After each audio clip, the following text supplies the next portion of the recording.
Bonjour à tous, c'est toujours un plaisir de se retrouver ici. Amen. Nous croyons que Dieu est là, il est présent. Amen. Et est-ce qu'on peut se lever pour honorer son nom, pour célébrer son nom ce matin? Nous allons louer Dieu. Quelle grâce de pouvoir louer ensemble. Amen. Quelle grâce incomparable.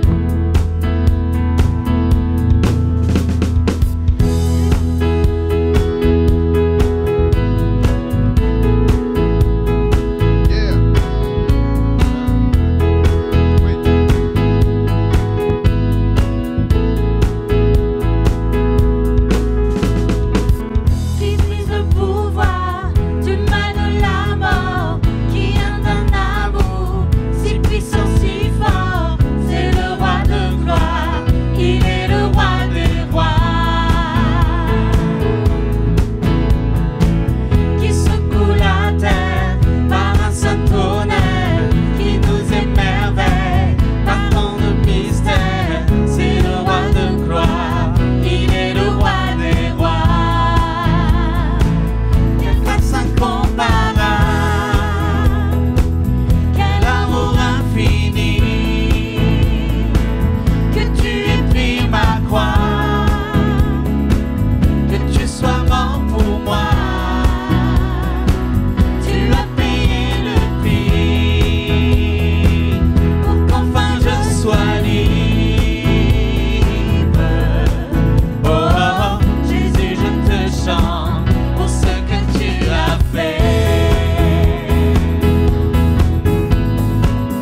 tant de lumière se lèvera de son trône éternel,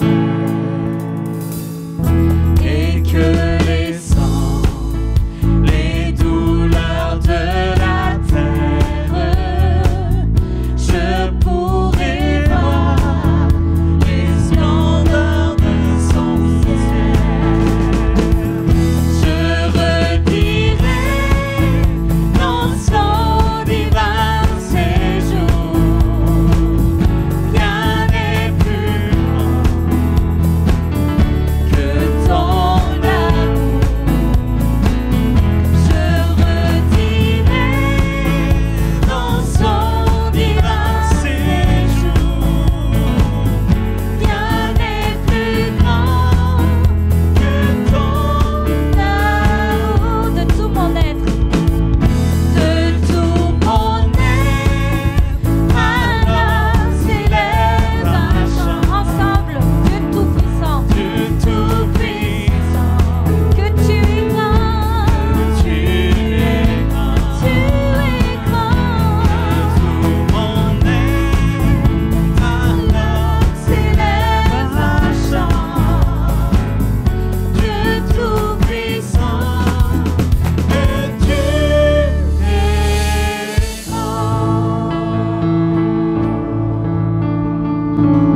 Alléluia. Déclarons-le. Dieu est grand. Dieu est grand. Dieu, tu es merveilleux. De tout mon être, alors s'élève un chant. Dieu Tout-Puissant, que tu es grand. Je reconnais, Seigneur, de tout mon être, de tout mon être, alors s'élève un chant. Que tu es grand, que tu Tu es grand. que Dieu est grand. Déclarons-le encore. De tout mon être, alors s'élève un chant. Déclarons-le encore. Que Tu es grand. Que tu es grand. De tout mon être. Élevons-le ensemble ce De matin. tout mon Tu es grand. être, Tu es grand, notre Dieu. s'élève Nous voulons t'élever un chant. et t'adorer ensemble. Te dire, Seigneur, que tu es grand. Dieu Tout-Puissant, Que tu es grand. Alléluia. Dieu Tout-Puissant, Dieu Tout-Puissant, Que tu es grand. Alléluia. Tu es grand, Seigneur. Tu es puissant. Alléluia. Merci, Seigneur, pour ton œuvre. Merci, Seigneur, pour ton amour. Papa, tu nous as donné Jésus-Christ pour nous sauver, pour nous racheter. Seigneur, nous sommes tes enfants. C'est vrai, Seigneur, tu ne nous as pas laissés dans nos péchés, morts à nos péchés. Mais tu nous as donné Jésus-Christ, ton Fils unique, afin que quiconque croit en lui ne périsse point, mais qu'il ait la vie éternelle. Merci, Papa, pour cet amour merveilleux. Merci pour ton amour. Alléluia. Alléluia. Alléluia. Abba Père, nous sommes à toi.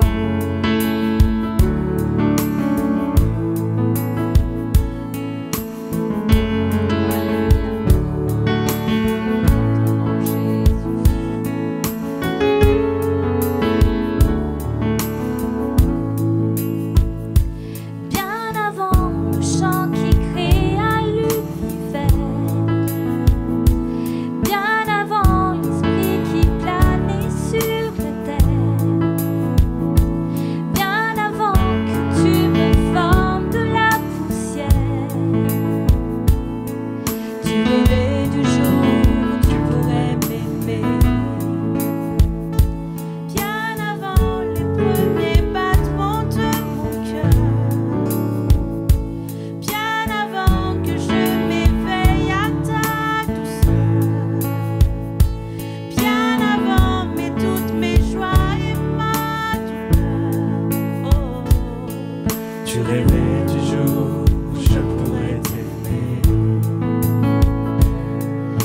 avant le Fils qui nous montre le Père,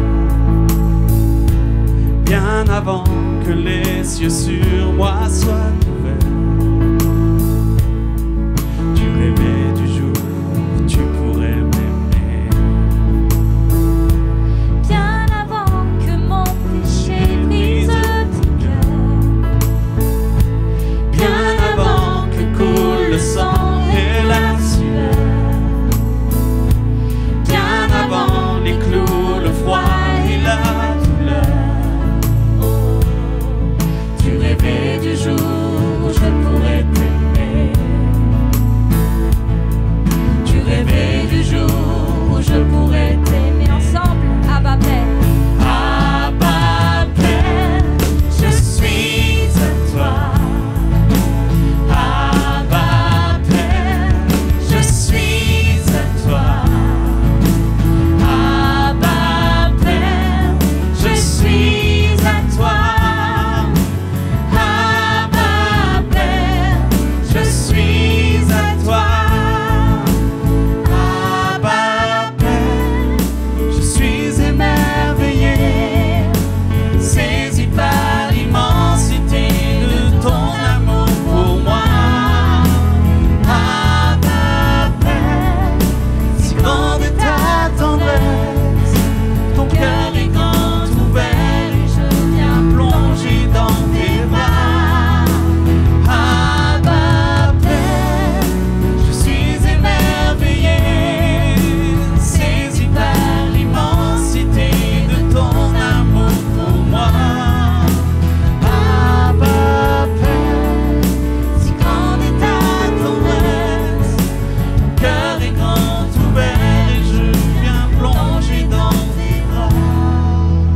Abba Père, je Je suis à toi. Abba Père, je suis à toi. Abba Père, je suis à toi. Amen. Abba Père, je suis à toi. Abba Père, je suis à toi. Amen. Nous sommes à toi, Seigneur. Abba Père, je suis à toi. Abba Père, je suis à toi. Je suis émerveillée. Abba Père, Je suis émerveillé, saisi par l'immensité de ton amour pour moi. Abba Père, si grande est ta tendresse, ton cœur est grand ouvert et je viens plonger dans tes bras. Abba Père, je suis émerveillé, saisi par l'immensité de ton amour pour moi. Abba Père, si grande est ta tendresse, ton cœur est grand ouvert et je viens plonger dans tes bras. ensemble. Abba Père, je suis à toi. Abba Père, je suis à toi. Abba Père, je suis à toi. Nous sommes à toi, Jésus. Abba Père, je suis à toi.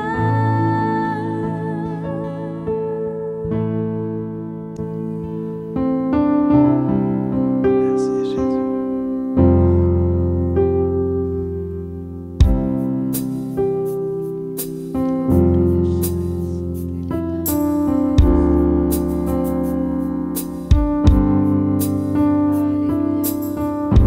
Je suis à toi, Jésus. Alors entends mon cœur, mon esprit qui te loue. Entends le chant d'amour d'un enfant racheté.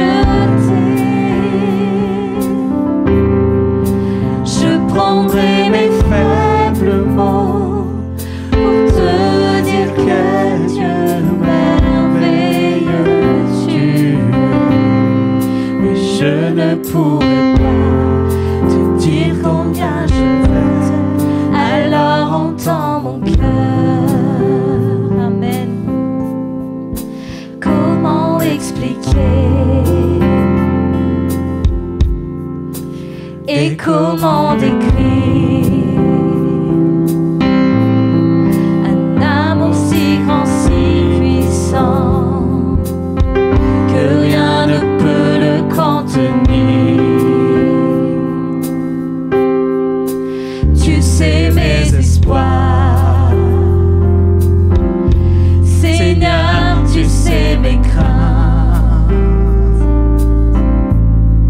et mes mots sont bien trop petits pour dire tout l'amour que j'ai pour toi, Papa. Alors entends mon cœur, mon esprit qui te loue. Entends le chant d'amour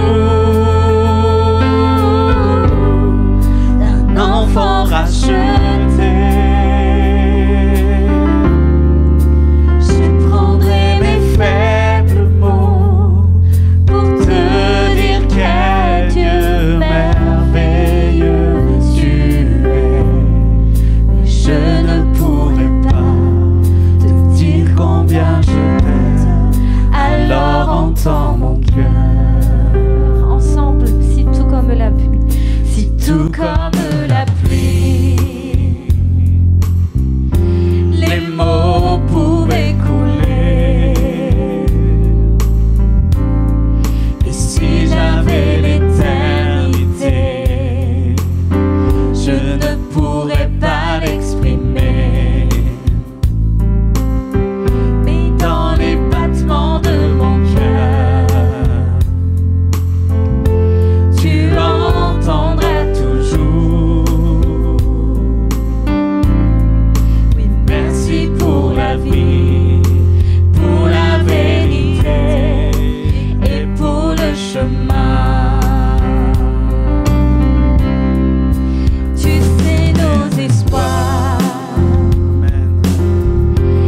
Seigneur, tu sais nos craintes,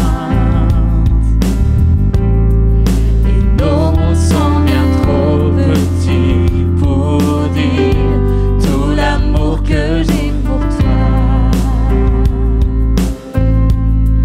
Alors entends mon cœur, mon esprit qui te loue. Entends le chant d'amour d'un enfant racheté. Amen. Je prendrai mes faibles mots pour te dire quel Dieu merveilleux tu es. Mais je ne pourrai pas te dire combien je t'aime, alors entends mon cœur. Mais je ne pourrai pas te dire combien je t'aime, alors entends mon cœur. Oui, Seigneur, toi seul es digne. Toi seul es digne de recevoir la louange, la gloire pour toute éternité. Reçois la louange qui t'est due, Seigneur. Sois glorifié. Sois glorifié, Jésus. Sois élevé au milieu de nous. Toi seul es digne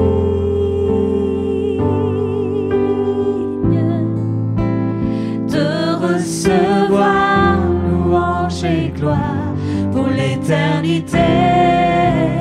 Toi seul es digne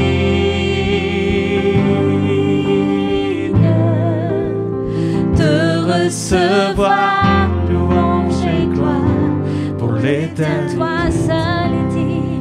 Toi seul es digne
va élever le nom de victorieux, Jésus. Jésus. On va élever le nom de notre Dieu ensemble. Élevons nos voix pour lui dire tu es merveilleux.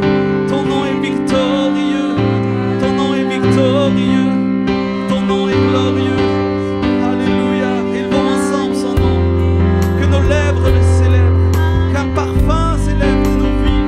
Que l'Église élève le nom merveilleux de Jésus ensemble. Ensemble, élevons son nom. Élevons son nom ensemble. Il est glorieux. Il est merveilleux. Il est fidèle. Oh, oh. Je veux entendre vos voix le célébrer ce matin. Je veux entendre vos voix l'élever, le glorifier, parce qu'il en est digne. Parce qu'il en est digne. Alléluia. Oh, c'est devant ton nom, c'est devant ton nom, Seigneur. Nous glorifions ton nom.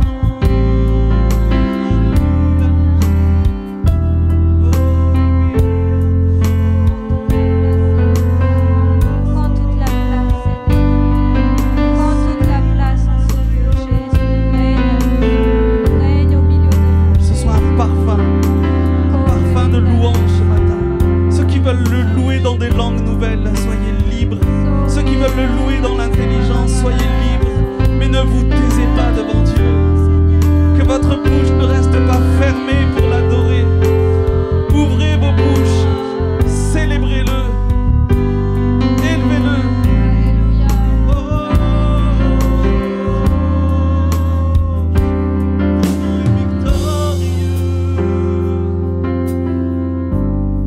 Ton nom est glorieux, ton nom est saint, Seigneur. Tu es au-dessus de tout, Seigneur. Tu es au-dessus de tout. Tu es au-dessus de toute autorité. Alléluia. Ton nom est victorieux. Nous proclamons encore que tu es victorieux. Ta puissance est sans pareil, Seigneur. Oh, ce nom est victorieux. Oh, ce nom est victorieux. Le nom de Jésus-Christ, mon roi. Oh, ce nom est victorieux. Tu as vaincu le péché. Sa puissance est sans pareil. Tu es puissant. Oh, ce nom est victorieux. Le nom de Jésus.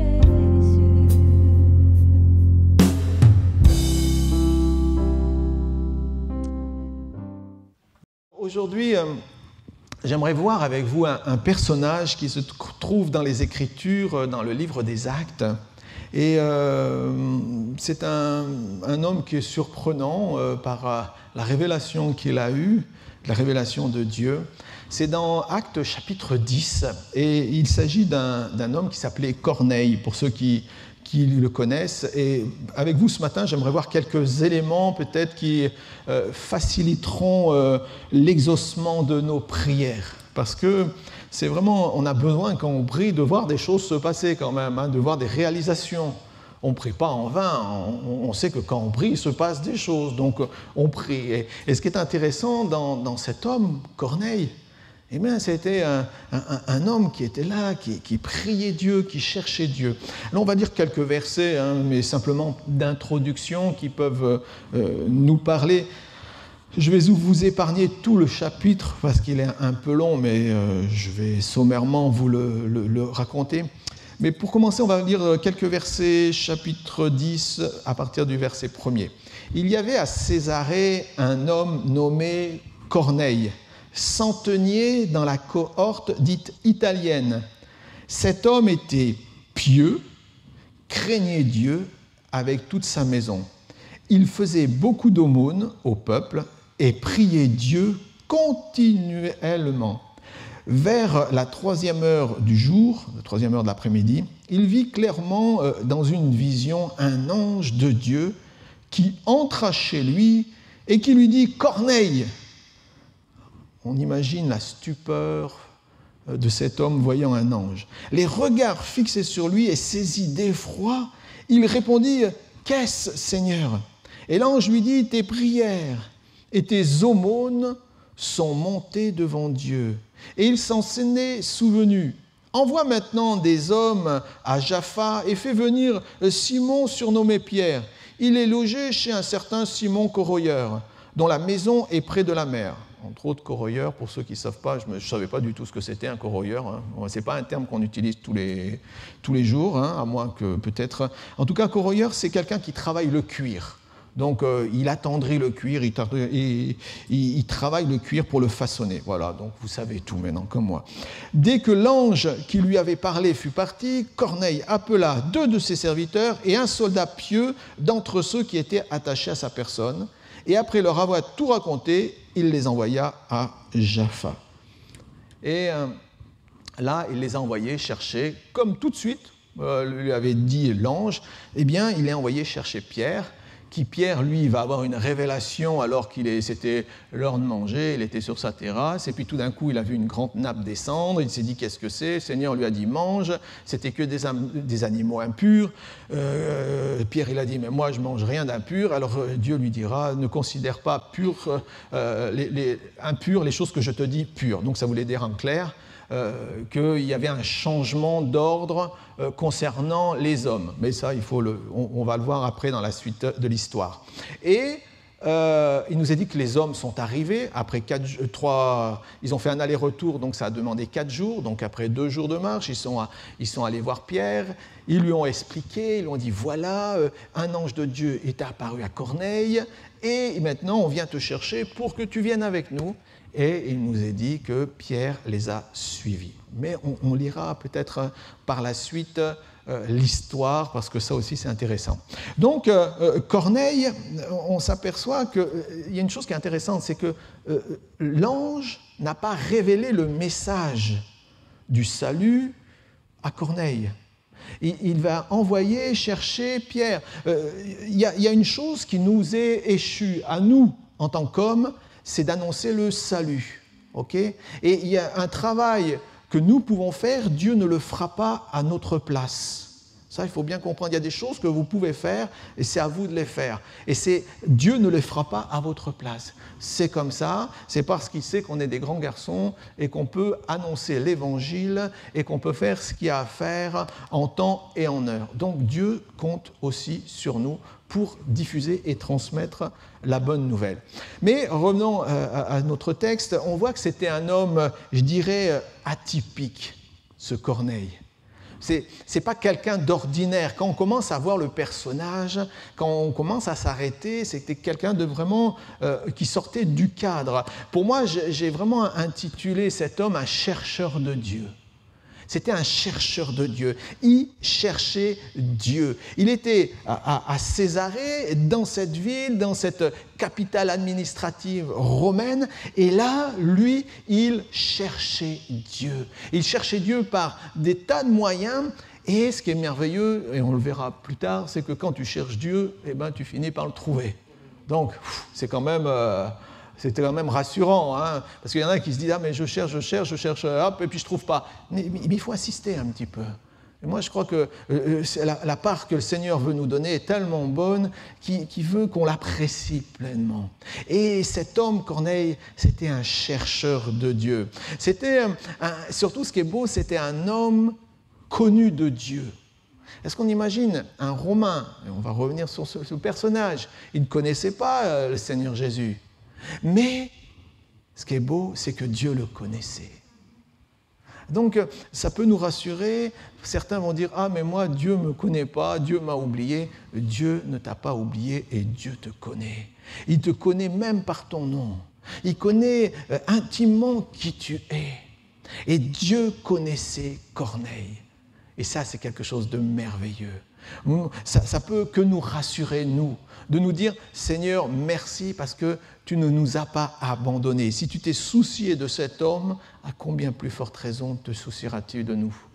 Donc, on voit aussi que c'est un homme qui a été agréé de Dieu. Dieu s'est souvenu de toi. Regardez au verset 3. C'est beau. Il nous est dit, un ange de Dieu entra chez lui et qui lui dit « Corneille ». tes prières et tes aumônes sont montées devant Dieu, il s'en est souvenu. C'est un homme qui était au souvenir de Dieu, il a été agréé de Dieu. Ça veut dire que Dieu est intervenu parce qu'il a prié. Donc il faut que tu insistes, que tu tiennes ferme. Quand nous commençons à prier, il ne faut pas simplement dire « Seigneur, tu vois telle situation, Amen », et puis après on laisse ce truc de côté, quoi. Non, il faut parfois persévérer, insister, chercher jusqu'à l'exaucement. Et là, il nous est dit que ces prières ont été exaucées. Un homme agréé de Dieu. Un homme dont toutes les prières ont été entendues. Et Dieu va saisir cette occasion pour lui transmettre un message. Alors, mais qui était Corneille ? On voit que Corneille était un officier romain, un centenier. Donc, centenier, c'est quelqu'un qui avait quand même des responsabilités de direction. C'était quelqu'un qui avait des responsabilités d'une centaine d'hommes.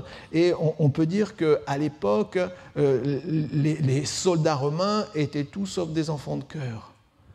C'était vraiment des hommes très, très, très redoutés par ce qu'ils étaient, par qui ils vivaient. Et il nous dit que lui, était responsable de ces hommes.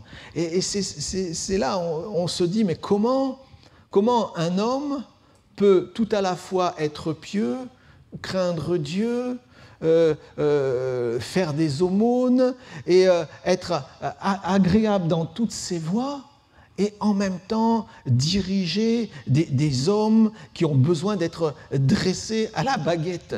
Parce que c'était des guerriers, des hommes, c'était des conquérants, faut bien voir ça. Et donc, lui était responsable, dirigeant de toute une équipe dans la ville de Césarée. Donc, on voit qu'il vivait avec toute sa famille, donc dans cette ville qui était aussi la capitale administrative de la Palestine romaine. C'était aussi Césarée le port principal qui reliait à l'Italie. Il y avait tout se passait par Césarée. Tout ce qui arrivait depuis l'Italie et tout ce qui repartait vers l'Italie passait à Césarée. On sait que Césarée était aussi un centre principal des garnisons romaines et en tant qu'officier, Corneille était aussi mal perçu.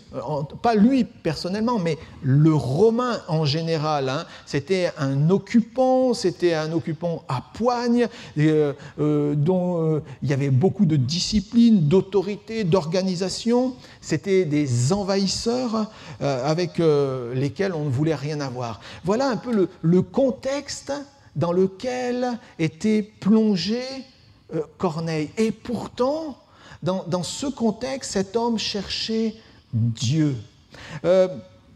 Il faut comprendre aussi que les Romains n'avaient pas qu'un seul Dieu, ils avaient un panthéon de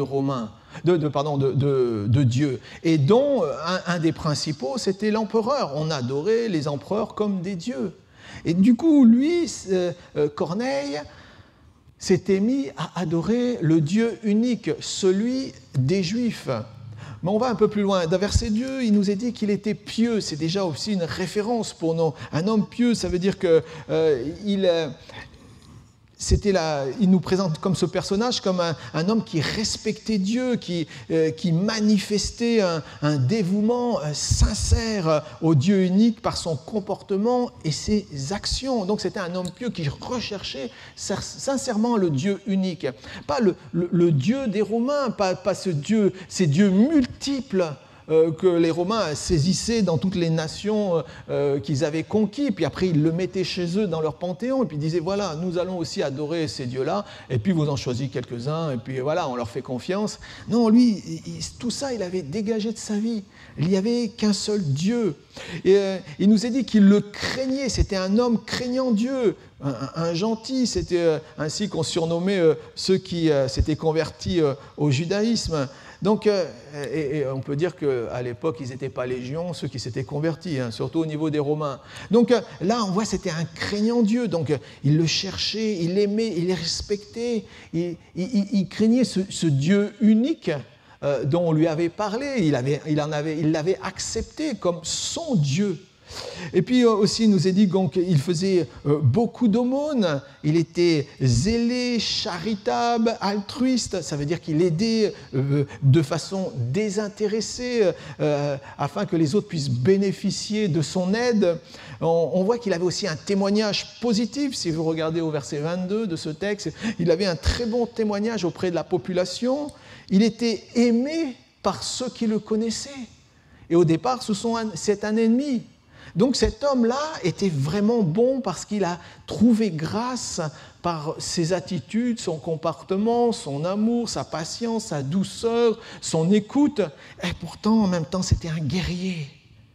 Voyez-vous, je trouve cet homme est intéressant parce qu'il a dû vivre vraiment beaucoup de pression. Il a dû, à un moment donné, il a dû être très doux. Et puis parfois, il devait être ferme. Et il devait toujours veiller pour ne pas laisser jaillir le pire de lui. Il avait un respect profond de Dieu, et en respectant Dieu, il avait aussi appris à respecter les hommes. Et puis aussi, il nous est dit qu'il priait donc Dieu continuellement, 3 fois par jour. Et ce qui est intéressant, c'est qu'il ne connaissait que l'Ancien Testament. L'Évangile ne lui était pas parvenu. Bien sûr, si on voit le chapitre précédent, Philippe avait évangélisé l'eunuque, et puis il nous a dit qu'il était aussi allé dans la région de Césarée, mais quelqu'un comme lui, comme Corneille, ne connaissait que le Dieu de l'Ancien Testament. Et il connaissait ces 2 principaux commandements que Jésus reprendra dans Matthieu 22, et que là on peut lire dans Deutéronome 6, « Tu aimeras l'Éternel, ton Dieu, de tout ton cœur, de toute ton âme et de toute ta force. » C'est ce qu'il faisait, il aimait l'Éternel Dieu. Il aimait Dieu de toute son âme, de tout son cœur, de toute sa force, de toute sa pensée. Et dans le Lévitique 19, verset 18, il est dit « Tu aimeras ton prochain comme toi-même. » Donc il connaissait ces commandements et il les mettait en application. Et pourtant, il n'avait pas Jésus. Imaginez-vous. Nous, on a le Seigneur, on a son nom, et en plus, on a le Saint-Esprit. Ça, c'est quelque chose de merveilleux. Si un homme comme lui a pu rayonner, à combien plus forte raison, nous qui avons ici été saisis par Dieu, manifesterons-nous la gloire de Dieu, la présence de Dieu, l'amour de Dieu. Et cet homme, on voit, il était focalisé sur Dieu. Est-ce que c'est aussi notre cas? Ou est-ce que finalement, on se laisse porter comme ça, tranquillement? Il nous a dit que continuellement, il faisait des prières à Dieu. Où est-ce qu'on en est dans les prières? Je rigolais dernièrement et puis je me disais, c'est terrible parce que, par exemple, quand on voit dans les Actes, au chapitre 2, il nous est dit que l'Église, au commencement de l'Église, il y avait 4 piliers. Bien sûr, c'était l'enseignement des apôtres. Ensuite, il nous est parlé de la communion fraternelle. Ensuite, il nous est parlé du repas. Le repas qu'on prend en commun. Et puis aussi, il nous est parlé de la prière. Imaginez aujourd'hui, avec l'histoire du Covid, les prières collectives, il n'y en a plus beaucoup. Ça veut dire que ça a disparu quand même de l'Église. C'est pour ça que c'est important de repartir dans ce sens. Le repas du Seigneur, ce qu'on fait habituellement. Peut-être on l'a pris tellement par habitude qu'on n'en revêt même plus le sens. Plus de repas, pourquoi? Parce on se dit malheureusement qui va toucher, qui a touché ceci, la coupe, le machin, le pain. Et la communion fraternelle. La communion fraternelle, nous on est une église quand même, on peut dire qu'on essayait de vivre cette communion, bien sûr imparfaite, mais on essayait de la vivre. Il ne reste plus que les enseignements. Bon, l'enseignement ça va, bien qu'on s'aperçoit qu'à force d'avoir des enseignements, des surenseignements, on va finalement avoir une tête comme ça. Mais je me dis, Seigneur, vous saviez qu'à une époque, dans les années 70, Citroën a sorti une voiture, ça s'appelait la DS. Alors ils l'ont ressortie maintenant, c'est moderne. Et cette voiture, elle avait une particularité, c'est que si vous veniez à crever, vous pouviez encore rouler sur 3 roues. Il y avait toujours une stabilité. Il ne fallait pas forcer quand même, il fallait y aller en douceur. Mais il y avait toujours une stabilité. Si vous enlevez 2 roues, là, c'est fini. Et elle ne pouvait plus rouler. Et je me dis, dans l'Église, parfois, malheureusement, si on nous en enlève une chose, on peut encore tenir, mais quand on nous en enlève 2, quand on nous enlève 3, ça devient compliqué. La base même de la vie de l'Église, pour rouler, pour aller de l'avant, pour se développer, pour grandir, ce sont ces 4 éléments qui sont indispensables. Et aujourd'hui, il y a comme un vent de froid qui est passé sur les églises où ces choses-là ont quasiment disparu.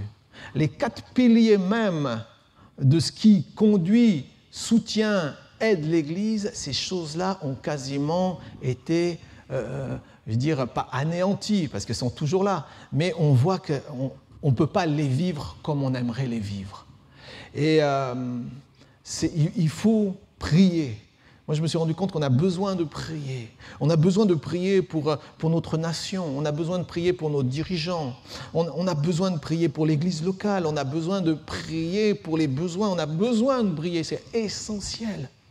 C'est essentiel. Parce que si on ne prie pas, il y a des choses qu'on ne verra pas. Il y a des choses qui nous seront, malheureusement, qui nous seront cachées. Et donc, nous devons nous mobiliser à nouveau. On a tendance peut-être à s'endormir, à tomber en hibernation, comme ça. Je suis en hibernation, bim, boum. J'attends la fin du Covid. Ok, d'accord. Tu peux peut-être attendre longtemps aussi. Là, je parle à ceux qui écoutent aussi. On peut peut-être attendre longtemps, parce que vu comme c'est parti, ça peut encore durer cette histoire quelques mois. Mais Dieu a besoin de nos prières. Dieu a besoin d'entendre nos voix. Et c'est important, parce que spirituellement, ça a un impact. Spirituellement, il se passe quelque chose quand le peuple se retrouve et prie. Et cet homme, ce craignant Dieu, cet homme pieux, cet homme qui faisait des aumônes, cet homme qui priait Dieu continuellement, à un moment donné, l'ange de l'Éternel est apparu devant lui. Dieu est venu à la réponse à ses prières. Parce que je pense que cet homme, quand il a goûté combien le Seigneur est bon, ça ne lui suffisait pas. Il ne se satisfaisait pas de ce qu'il avait déjà. Souvent, on se satisfait du minimum. Mais je ne désire pas, moi, me satisfaire du minimum. Avec Dieu, je veux le meilleur. Parce que Dieu n'a pas décidé de te donner rien que moins que le meilleur. Mais pour ça aussi, nous devons être dans cette présence. Nous devons rechercher Dieu, prier Dieu, vraiment être là dans cette présence et dire « Seigneur, ton serviteur est là, ta servante est là. Nous sommes là pour entendre ce que tu as à nous dire. Seigneur, utilise-moi encore afin que je puisse t'honorer, te célébrer, te louer en toutes circonstances. » Donc, on voit que lui, Corneille, vivait constamment ses commandements, aimer l'Éternel et aimer son prochain. Et c'est en vivant ces choses-là qu'il a déclenché les faveurs du ciel à son encontre. Son nom a résonné dans le ciel parce qu'il était agréable à Dieu dans un contexte qui ne l'était pas du tout. Il était seul dans un contexte qui était compliqué, entouré de milliers d'hommes, et il n'avait pas peur de son témoignage. Il n'avait pas peur d'être celui qu'il est. Il n'avait pas peur d'être un craignant Dieu, d'être un gentil, comme appelaient les Juifs. Les gentils, c'était ceux qui s'étaient convertis. Il n'avait pas peur de ça. Parce que Dieu avait plus d'importance dans sa vie que ce que les hommes pouvaient penser. Qu'est-ce qui a le plus d'importance dans ta vie? Ce que Dieu dit de toi ou ce que les hommes pensent de toi? Qu'est-ce qui est le plus important? Sur quoi est-ce qu'on est prêt à déroger comme règle pour nous conformer, pour devenir lisse, pour devenir finalement neutre? Et malheureusement, dans la neutralité, on se laisse envahir, on se laisse déborder. À nous de remettre le Seigneur à sa première place dans nos vies. À nous de revenir tout à nouveau combatifs pour Dieu, cherchant Dieu, des craignants Dieu, être en faveur du ciel, que le ciel se réjouisse, que le ciel se réjouisse, que Dieu se réjouisse quand il nous voit, quand il nous entend, comment j'agis, comment je vis, comment je réagis, que le ciel se réjouisse. Cet homme était écouté de Dieu, mais si ça se trouve, lui, il ne savait même pas. Il ne faisait pas ça dans un intérêt, il le faisait parce que Dieu avait pris la première place dans sa vie. Et imaginez, il n'avait même pas encore Jésus en lui. Nous avons trouvé ce beau nom, ce nom qui est si merveilleux comme on l'a chanté, ce nom qui est si puissant comme nous l'avons proclamé, le nom de Jésus. Est-ce que nous l'avons accueilli? Est-ce que nous le recevons continuellement? Est-ce que nous disons, Seigneur, viens et règne? Oh Seigneur, que mon cœur puisse te réjouir, que ma vie puisse te réjouir. Et s'il y a la moindre chose qui va à l'encontre peut-être de la pensée de Dieu, présentez-le au Seigneur, demandez pardon et repartez tout à nouveau. Mais il y a tellement de bénédictions. J'aimerais vous rappeler aussi, vous savez, ça a mis du temps, cet homme, on ne sait pas combien de mois, d'années il a prié. Tout d'un coup, avant qu'un ange apparaisse, lui parle. Mais en tout cas, je pense que nos prières, si elles sont dites d'un cœur sincère, ne tombent jamais dans l'oubli. Nos prières ne tombent pas dans l'oubli. Aucune prière ne tombe dans l'oubli. Mais est-ce qu'on prie encore seulement? Est-ce qu'on est ce cœur à cœur avec Dieu? Est-ce qu'on vient juste à l'église le dimanche et on remplit une forme de formalité? Ou est-ce qu'on est là dans le désir aussi? Seigneur, je viens, j'apporte, mais je veux tellement recevoir de toi parce que tu as tellement de choses à me donner. Toutes nos prières ne sont pas vaines. Nous devons apprendre à prier, à intercéder pour tel sujet, telle situation, telle circonstance. Moi, je sais que le Seigneur fait le tri, ça c'est sûr. Mais on doit continuer à prier. Notre fidélité, nos actions, notre persévérance, notre attente, nos espoirs, tout cela, au temps marqué de Dieu, trouveront leur réalisation. Dieu va réaliser ses projets en toi, mais il ne faut pas que tu te lasses. Si peut-être tu es fatigué, tu dis « je suis fatigué », alors relève-toi à nouveau. Relève-toi à nouveau. Parce que Dieu, lui, n'est pas fatigué. Et il va te donner le souffle nécessaire pour continuer la marche. Alors peut-être tu vas me dire « mais j'ai été déçu ». Alors sache que Dieu ne te décevra pas. Ce qu'il a pour toi, c'est le meilleur et rien de moins que le meilleur. Donc tu dois réclamer le meilleur de Dieu pour ta vie, le meilleur de ce que Dieu a préparé pour toi, pour ta famille, pour ton couple, pour tes enfants, pour ton avenir, pour tes attentes. Le meilleur de Dieu. Ne réclame pas moins que le meilleur. C'est important. Parce que Dieu, c'est le meilleur. C'est tout. Et donc, il ne veut pas donner moins que ce qu'il est, lui. Et quand tu acceptes Christ, tu acceptes celui qui est le meilleur pour toi. Tu peux lui faire confiance. Dieu sait exactement ce dont tu as besoin.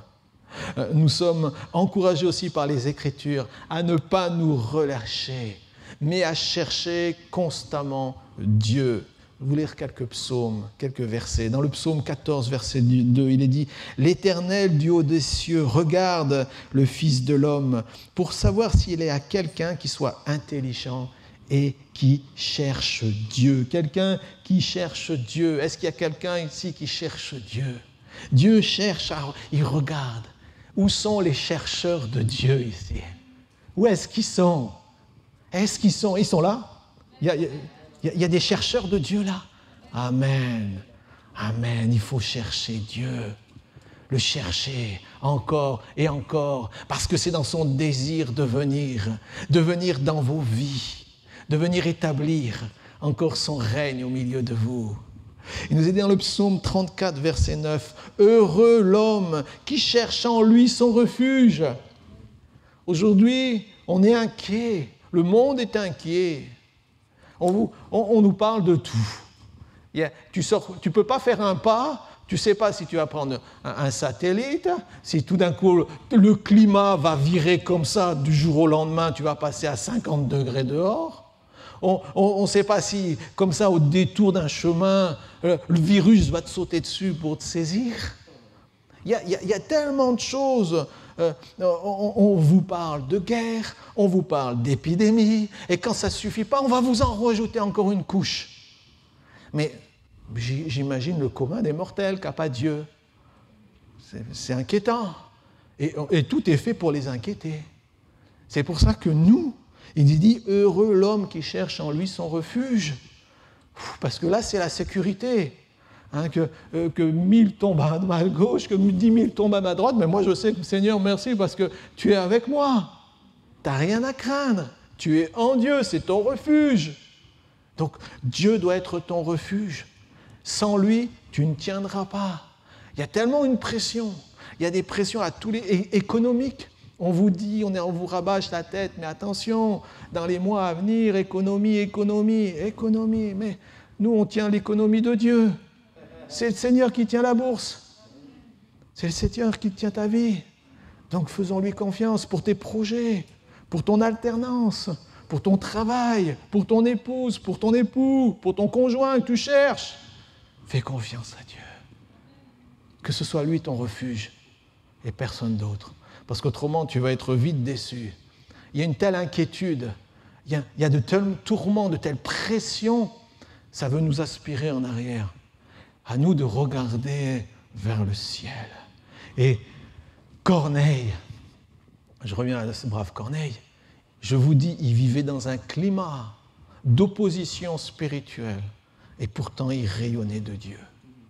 Il marchait avec Dieu. Peu importe si on se moquait de lui. En tout cas, il avait trouvé grâce au Seigneur. Dans le psaume 69, versets 33-34, « Vous qui cherchez Dieu, que votre cœur vive, car l'Éternel écoute les pauvres et il ne méprise point les captifs.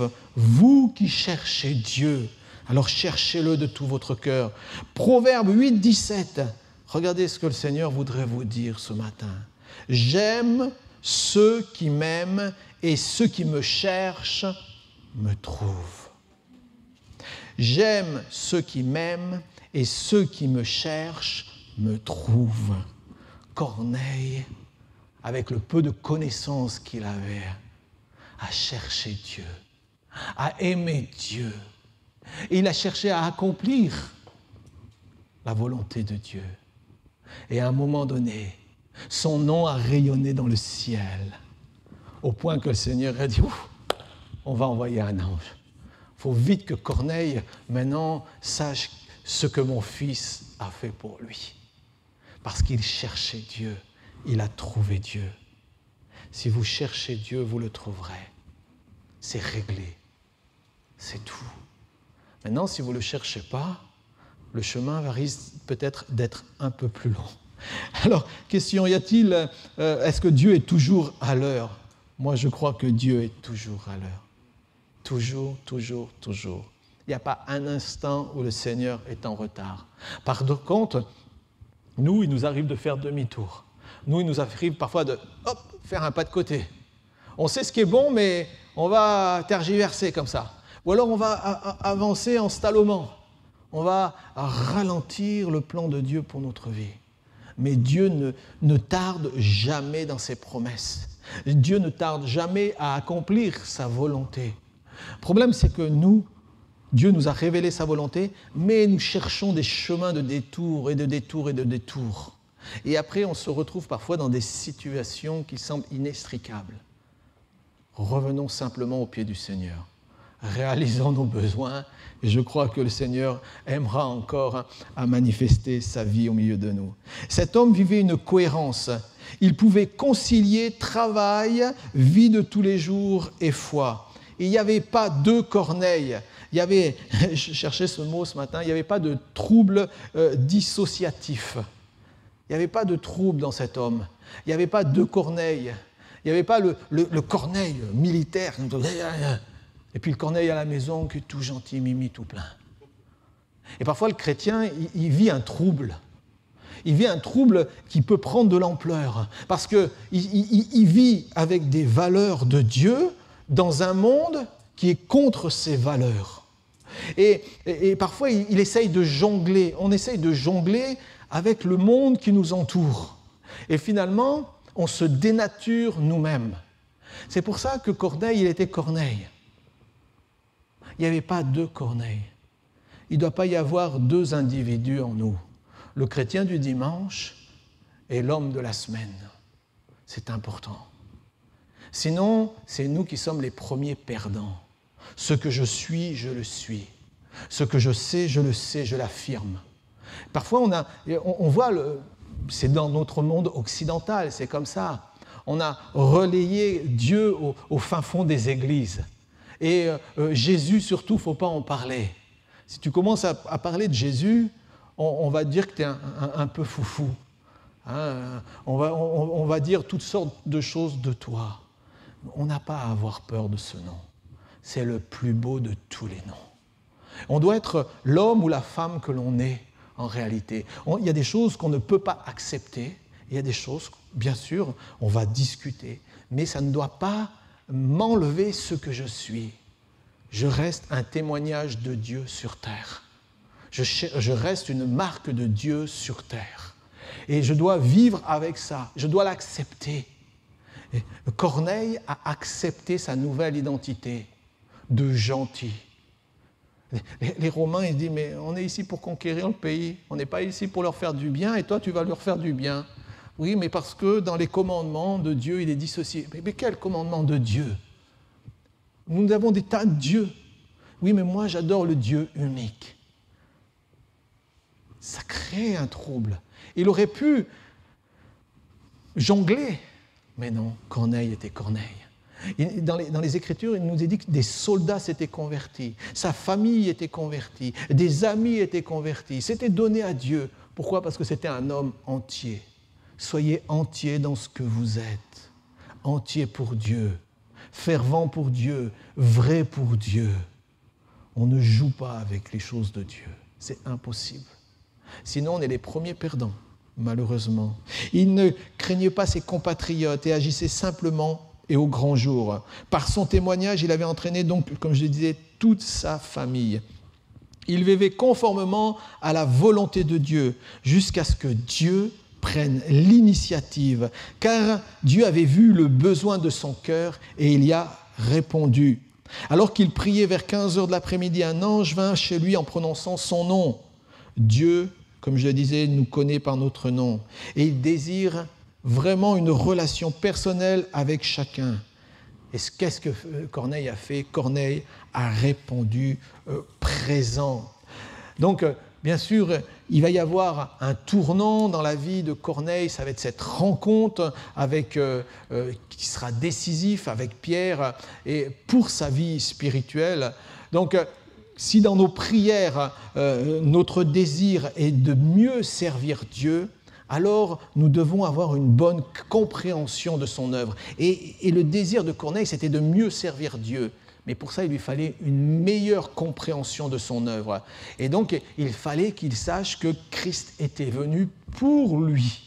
Sinon, il vivait en deçà de la promesse de Dieu. Il n'était pas encore rentré complètement dans la promesse de Dieu. Et Dieu, voyant le cœur de Corneille, il a dit, mais lui, il faut vraiment qu'il sache l'œuvre, qu'est-ce que l'œuvre de mon fils a fait pour lui.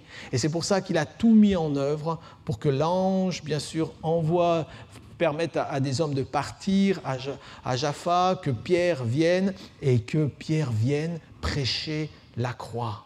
Viennent prêcher la personne de Jésus-Christ. Et ça, on peut le lire dans Actes 10, au verset 38 à 48. Là, vous avez tout un passage. Et c'est, je dirais, un proto-évangile. C'est l'évangile qui vous est raconté en quelques mots. Pierre va leur prêcher l'évangile, tout simplement, afin que Corneille, ainsi que toute sa famille qui s'était réunie, entendent le message et surtout le beau nom de Jésus-Christ.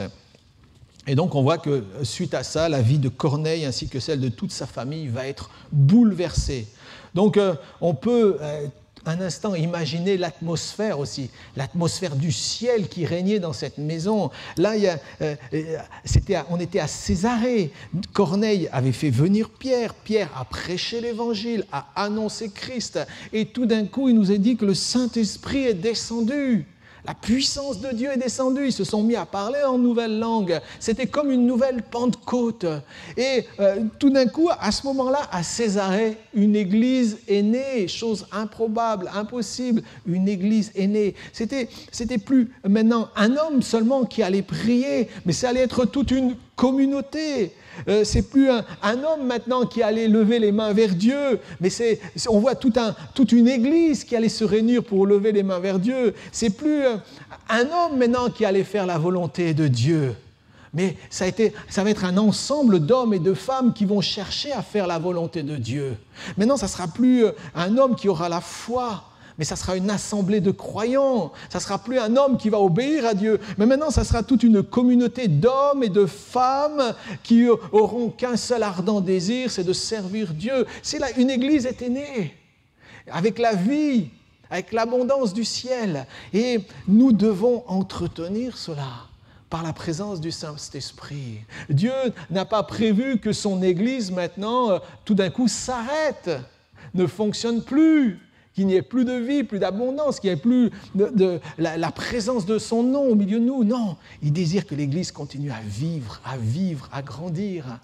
Et c'est merveilleux, parce qu'un homme qui cherchait Dieu, il nous a dit que ça a été la porte ouverte à Césarée pour que l'Évangile soit annoncé. Mais au-delà de ça, d'autres vont partir de Césarée, vont repartir sur Rome peut-être. Et là, à nouveau, il va y avoir des chrétiens, des églises qui vont naître, qui vont aller annoncer le message de Jésus-Christ. Et ainsi de suite, l'évangile va se répandre dans le monde. Parce qu'aussi, un homme aura été disponible. Tu ne sais pas ce que Dieu a prévu au travers de toi. Alors, rends-toi disponible entre ses mains. Que peut-être ça sera dans ta maison. Tous ceux qui sont là dans ta maison vont commencer peut-être à louer Dieu. Tant mieux, c'est une belle chose. Mais il leur faut un modèle. Il en faut un qui soit là déjà, qui se lève et qui commence. Il en faut un qui mette sa vie à part. Il faut toujours qu'il y ait un premier quelque part. Et ensuite, on voit que d'autres vont suivre. Moi, je vois aussi au travers de cela, c'est que tout le monde s'est réuni autour d'un seul chef. Et ce chef, c'est Jésus-Christ. Alors, malgré les circonstances, les événements, tout ce qui se passe autour de nous, ne nous relâchons pas. Les situations, les circonstances ne sont pas évidentes, nous le savons, mais ne nous relâchons pas. Oui, les choses on a l'air de nous limiter, mais ne nous relâchons pas. Continuons à faire monter nos prières à Dieu. Continuons à chercher Dieu. Continuons à rayonner pour lui. Continuons à lui demeurer fidèles. Et on ne sait pas ce que Dieu va faire. Mais je veux m'attendre encore à ce que Dieu fasse de grandes choses au travers de chacun d'entre nous. Soyons disposés, soyons disponibles pour que Dieu puisse agir. Amen. Relisez ce passage de Corneille. Il y avait une attitude de cœur. Et Dieu regarde vos cœurs. Dieu regarde notre cœur. Il en est où ton cœur aujourd'hui? Il en est où ton cœur aujourd'hui? Est-ce qu'il s'est refroidi? Est-ce que c'est dur? Est-ce qu'avec le temps, avec les semaines, avec le mois, ton cœur s'est refroidi? Ou est-ce qu'il est encore malléable entre les mains de Dieu? Est-ce qu'on est encore prêt à recevoir, à entendre de la part de Dieu? Est-ce qu'on est encore prêt à dire « Seigneur, je veux entendre ta voix ». Est-ce qu'on est réceptif? Ou est-ce que finalement il y a tellement de choses dans notre cœur qui nous troublent qu'on n'entend plus rien, qu'on est vide? Moi je crois encore aujourd'hui que si Dieu l'a fait pour Corneille, à combien plus forte raison, nous qui connaissons ce nom de Jésus, Dieu accomplira de belles choses au milieu de nous. Amen. On va prier. On va prier ensemble. Seigneur, j'aimerais prier pour ceux peut-être qui sont rentrés dans une routine, qui sont rentrés dans des habitudes, dans des comportements. J'aimerais vraiment, mon frère, ma sœur, personne qui nous écoute, j'aimerais vous encourager ce matin, dans ces moments. Dire, Seigneur, tout à nouveau, je veux être bouillant pour toi.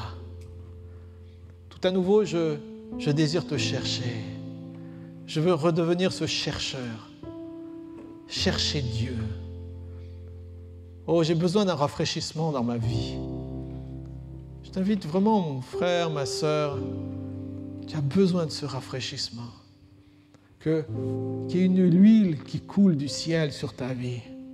Que tu puisses être rafraîchi spirituellement. Qu'à nouveau, tu saches que tes prières sont entendues de Dieu. Qu'à nouveau, tu saches que tu es agréable à Dieu. Je t'invite simplement, là où tu es, dire Seigneur, viens, ce matin j'ai besoin de toi. Je ne veux pas être sec. Je veux transmettre cette vie que tu m'as donnée. Je veux communiquer cette vie.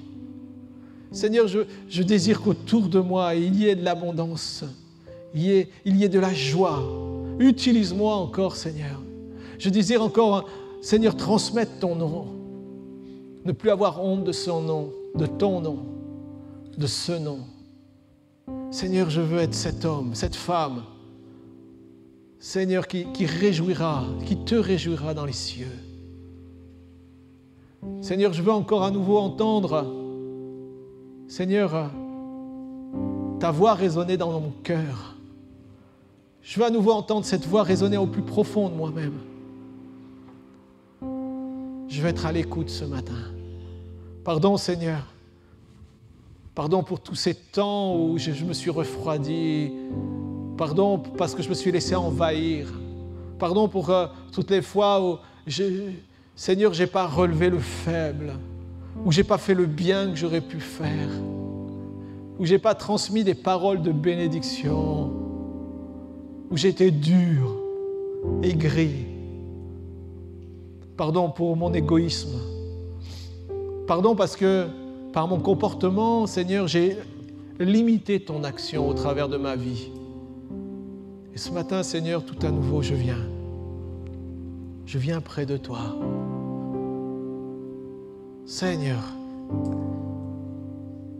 je veux être un dans ma foi, un dans ce que je crois, un dans celui en qui je crois. Je ne veux plus jouer. Je veux être vrai, Seigneur, devant toi et devant les hommes. Je veux honorer ton nom, en tout temps, te célébrer. Seigneur, je viens à tes pieds aujourd'hui. J'ai besoin de toi. Remplis-moi de zèle et de foi. Remplis-moi tout à nouveau de passion pour ton nom. Que je redevienne cet homme, cette femme de prière. Qu'à nouveau je puisse lever mes mains vers le ciel et louer Dieu pour qui il est, pour ce qu'il est, pour ce qu'il fait. Oh Seigneur, je veux revenir vers toi tout à nouveau. Saisis-moi, que ma vie te soit agréable, que mon nom, Seigneur, résonne dans les cieux. Oh Jésus, oui, que mon nom résonne comme étant celui de quelqu'un qui s'est relevé et qui a décidé de continuer la marche avec toi. Jésus, merci pour qui tu es, pour ce que tu fais dans ma vie. Merci pour tout ce que tu m'as donné jusqu'à ce jour. Ma confiance est en toi, Seigneur. Je te rends grâce pour toutes choses. Je te remercie pour tes bienfaits. Que cette semaine, Seigneur, qui s'ouvre devant moi, me permette à nouveau de rayonner de toi. Que je sois fier de toi, Jésus, dans mon quotidien, dans ma vie de tous les jours.